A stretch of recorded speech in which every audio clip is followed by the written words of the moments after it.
سلام علیکم دوستان عزیز. از خیلی که دیده استاده ما در اینجا با تعمیر خانه مشغول هستیم و در رفت این کار ما به یک چیز بسیار عجایب خوردیم.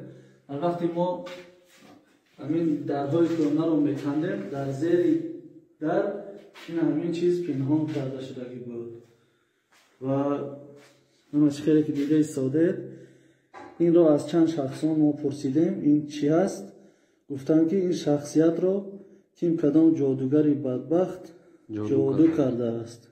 چند سوزن رو و با 7 سوزن این رسم رو سوراخ کرده است. این رسم رو در بالای یک لختکچه مانده با رشته سیاه و با چوبک صورت کرستی کرده بسته است. خدا بزند جادوگری لعنتی. توبه کردم. گویم که این سوزن‌های زدگیش اکنون چی معنی دارد این خودی همون جادوگرای بدبخت میدانند. این همین در قفس سینه‌اش، این دیگراش گویم که در بغلاش، ایناش دو تای دیگرش در پایهایش و راست دیگر نمیدانم این سوزن‌هایی که سوراخ کرده است اینا چی معنی دارند. اکنون خودی جادوگرای بدبخت میدانند. و دوستان عزیز کاروش انبر بیارم مقصد از این چیز نشان دادن برای شما اینکه حقیقتا در حیات امروزه ما همین خیلی جادوگران بدبختی به ایمان وجود دارند و به همین خیلی کارهای بد دست میزنند. همین خیلی انسانها را گویم که کنیا بول بیرون همین خیلی احوال میرسانند.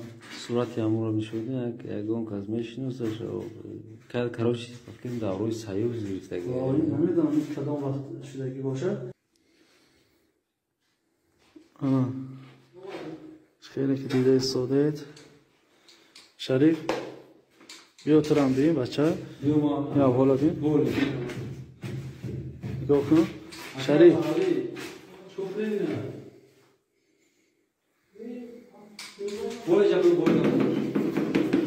او یکان چی نشود بچه بسم الله الرحمن الرحیم کاروشی کم میگیریمش یاد تا اینا یک سوزنشا گرفتم اینا 10 سوزنشا گرفتم ای بچه بیا نکن شما چیکار کنی 3 سوزنشا گرفتم. بسم الله الرحمن الرحیم. بگو هویش که چیه یگون جو چیش نیست نه خیر که یگون چی نیست سوزنشا اینا پول نگرفتم برادر ما کدومیه مقصد که عذاب یمی جادوگرو خلاص شود.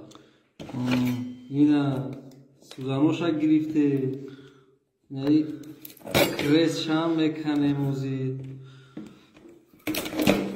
اینا همه شام میکنه اکای برالی بیو گوسپند کشته استم اینا ای بیچاره را بینی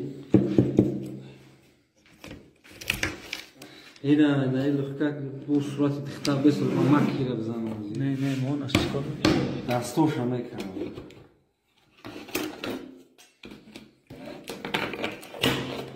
کاروش اینا میخیرش کرده این صورت برادر ایمون رو بینید چه خیشی دیگه نمیدیم کدومی هست بیشورا رو بینید صورت شرقای سوزانوش رو بیدید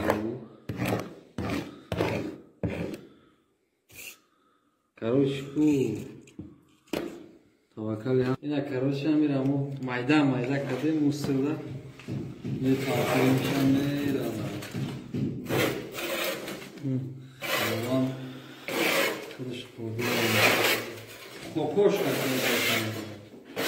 خداوند از بلای همه خیر جادوگرا نگهدار شود.